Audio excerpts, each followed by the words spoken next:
പൂർണ്ണ കുംഭമേള ലോകത്തിലെ ഏറ്റവും വലിയ ആത്മീയ കൂട്ടായ്മ.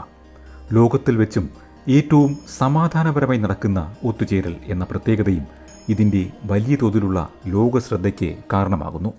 40,000 ഹെക്ടറിലായി വ്യാപിച്ചു കിടക്കുന്ന ഒരു താൽക്കാലിക നഗരമാണ് പൂർണ്ണ കുംഭമേളയ്ക്കായി സജ്ജമാക്കുന്നത്.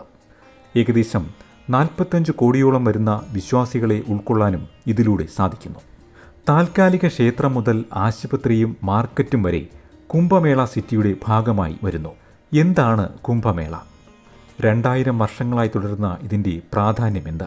വിശ്വാസികൾക്ക് ഈ ചടങ്ങ് ഇത്രത്തോളം പ്രാധാന്യമുള്ളതാകുന്നതും ലോകശ്രദ്ധ ഇത്രമാത്രം ലഭിക്കുന്നതിനുമുള്ള കാരണങ്ങൾ എന്തെല്ലാം തുടങ്ങിയ കാര്യങ്ങളും അതിശയിപ്പിക്കാൻ പോകുന്ന തരത്തിലുള്ള ബൃഹത്തായ കുംഭമേള ഒരുക്കങ്ങളെ പറ്റിയും എല്ലാമാണ് ഈ വീഡിയോയിലൂടെ വിശദമാക്കുന്നത്. ഈ വീഡിയോ ഇഷ്ടപ്പെട്ടാൽ ലൈക്ക് ചെയ്യുക, സബ്സ്ക്രൈബ് ചെയ്യുക, ഷെയർ ചെയ്യുക.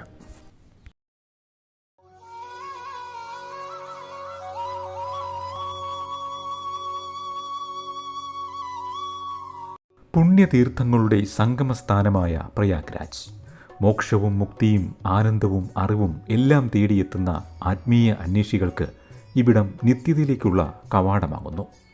ഒരു മനുഷ്യ ആയുസ്സിൻ്റെ പാപങ്ങളെ കഴുകിക്കളയാൻ തക്ക പുണ്യത്തെ വഹിക്കുന്നു എന്ന് വിശ്വസിക്കപ്പെടുന്നവയാണ് ഗംഗ, യമുന നദികൾ.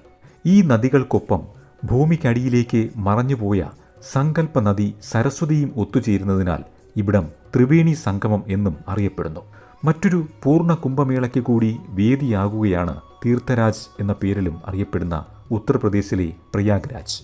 ലോകത്തിൻ്റെ നാനാഭാഗത്തു നിന്നുമുള്ള ഹൈന്ദവ വിശ്വാസികൾ ഇവിടം തേടിയെത്തുന്ന കാഴ്ചയാണ് ഇനി കാണാനാവുക. 12 വർഷത്തിലൊരിക്കൽ നടത്തപ്പെടുന്നതാണ് പൂർണ്ണ കുംഭമേള. ഇതിൻ്റെ ഭാഗമാകാൻ വിശ്വാസികൾക്കൊപ്പം നിരവധി സഞ്ചാരികളും ആകാംക്ഷയോടെയാണ് കാത്തിരിക്കുന്നത്. അപൂർവമായി മാത്രം പുറം ലോകത്തെത്തുന്നവരാണ് നാഗസന്യാസിമാർ. ഭസ്മം മാത്രം ശരീരത്തിൽ അണിയുന്നവരുമായ ഈ ദിഗംബരന്മാരുടെ സാന്നിധ്യമാണ് കുംഭമേളയ്ക്കുള്ള മറ്റൊരു സവിശേഷത. ജീവിതത്തിൻ്റെ കെട്ടുപാടുകളിൽ കുടുങ്ങിക്കിടക്കുന്ന വിശ്വാസികളായ മനുഷ്യരെ സംബന്ധിച്ചിടത്തോളം മോക്ഷപ്രാപ്തിയിലേക്കുള്ള വഴി കൂടിയാണ് കുംഭമേളകൾ. ചെയ്തു പോയ പാപങ്ങൾക്ക് പരിഹാരവും പുനർജന്മ സമാനമായ അനുഭൂതിയിലേക്ക് എത്തിച്ചേരാനുമുള്ള അപൂർവമായ ഒരു ആത്മീയ സാധ്യത എന്ന പ്രത്യേകതകളും ഈ ആത്മീയ കൂട്ടായ്മയെ വേറിട്ട് നിർത്തുന്ന ഘടകമാണ്. 2025 ജനുവരി 13 മുതൽ ഫെബ്രുവരി 26 വരെ നീളുന്നതാണ് ഇത്തവണത്തെ പൂർണ്ണ കുംഭമേള. പല കാലയളവിലായി ആഘോഷിക്കപ്പെടുന്നവയാണ് വിവിധതരം കുംഭമേളകൾ. 3 വർഷത്തിലൊരിക്കൽ സംഭവിക്കുന്നത് കുംഭമേള, 6 വർഷം കൂടുമ്പോൾ അർദ്ധ കുംഭമേള, 12 വർഷത്തിലൊരിക്കൽ ഗ്രഹങ്ങളുടെ ശുഭമുഹൂർത്തത്തിൽ നിർണയിക്കപ്പെടുന്നത് പൂർണ്ണ കുംഭമേള, 144 വർഷം കൂടുമ്പോൾ സംഭവിക്കുന്നതാണ് മഹാകുംഭമേള. പ്രയാഗ്രാജ്, ഹരിദ്വാർ, നാസിക്, ഉജ്ജയിനി എന്നീ 4 പുണ്യഭൂമികളിലായി ഗ്രഹങ്ങളുടെ സ്ഥാനം കണക്കാക്കിയാണ് പൂർണ്ണ കുംഭമേളകൾ മാറി മാറി നടത്തപ്പെടുന്നത്. പക്ഷേ മഹാകുംഭമേള പ്രയാഗ്രാജിൽ മാത്രം നടത്തപ്പെടുന്നു. ഇതിനു പുറമെ 3 വർഷം കൂടുമ്പോൾ നടക്കുന്ന കുംഭമേളകളും വാർഷിക കുംഭമേളകളും ആഘോഷിക്കപ്പെട്ടു വരുന്നു.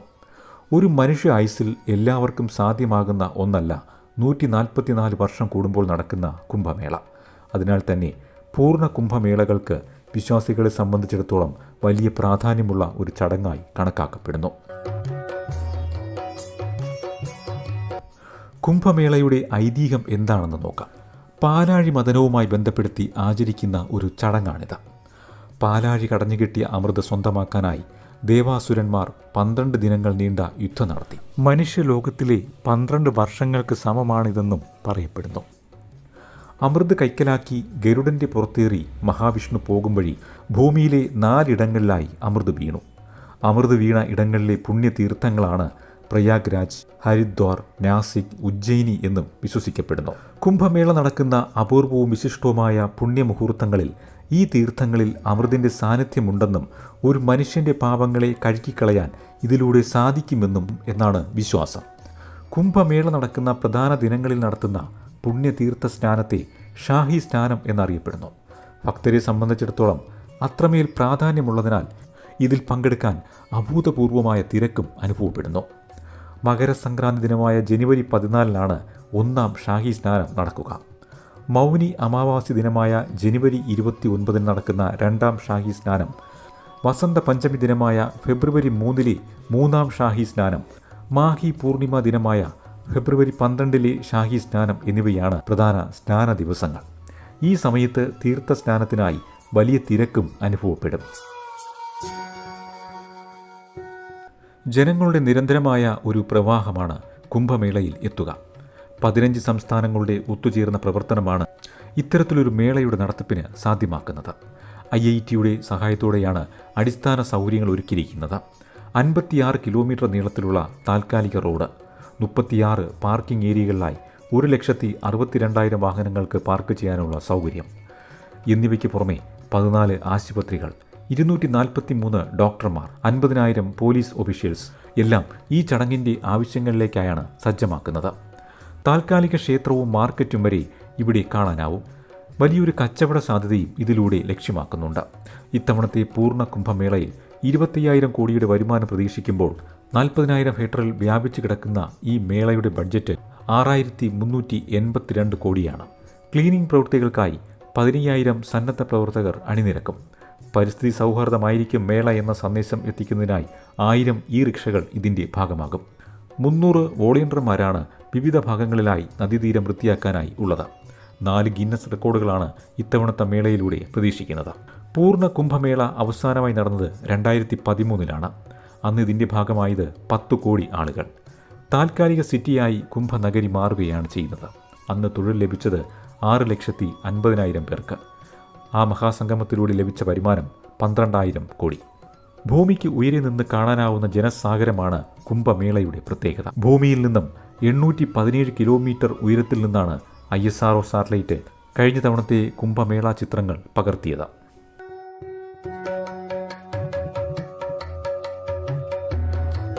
മതപരമായ ഒരു ചടങ്ങിനപ്പുറത്തും ചില വേളകളിൽ കുംഭമേളകൾ പുതിയ തീരുമാനങ്ങൾക്കും ആശയങ്ങൾക്കുമുള്ള വേദി കൂടിയായിട്ടുണ്ട് എന്നതാണ് ചരിത്രം. സ്വാതന്ത്ര്യ സമരത്തിൽ പ്രധാന ആശയവിനിമയ വേദിയായി കുംഭമേളകളെ ഉപയോഗപ്പെടുത്തിയിട്ടുണ്ട്. വലിയൊരു ജനക്കൂട്ടം എത്തുന്നതിനാൽ ആശയപ്രചാരണത്തിന് വലിയ സാധ്യതകളാണ് ഇത്തരമൊരു നീക്കത്തിന് പിന്നിലെ കാരണം. പ്രശസ്തമായ ബനാറസ് ഹിന്ദു സർവകലാശാലയുടെ രൂപീകരണം 1906-ൽ പ്രയാഗ്രാജിൽ സംഘടിപ്പിച്ച കുംഭമേളയുടെ ഭാഗമായാണ് നടപ്പാക്കപ്പെട്ടത്. സനാതൻ ധർമ്മസഭ പ്രയാഗ കുംഭമേളയിൽ മദൻ മോഹൻ മാളവിയുടെ നേതൃത്വത്തിൽ യോഗം ചേർന്നെടുത്ത തീരുമാനമാണ് BHUവിൻ്റെ രൂപീകരണത്തിലേക്ക് എത്തിച്ചത്. 1964-ൽ ഹരിദ്വാറിൽ നടന്ന കുംഭമേളയിൽ വെച്ചാണ് വിശ്വഹിന്ദു പരിഷത്ത് സ്ഥാപിതമായത്. ആത്മീയ കൂട്ടായ്മ എന്നതിനൊപ്പം നിരവധി ചരിത്ര സംഭവങ്ങൾക്കും കുംഭമേളകൾ വേദിയായിട്ടുണ്ട് എന്നതാണ് വസ്തുത. ഹൈന്ദവ വിശ്വാസപ്രകാരം ഒരു മനുഷ്യ ആയുസ്സിൽ ഒരിക്കലെങ്കിലും പങ്കെടുക്കേണ്ട ചടങ്ങാണ് ഇത്.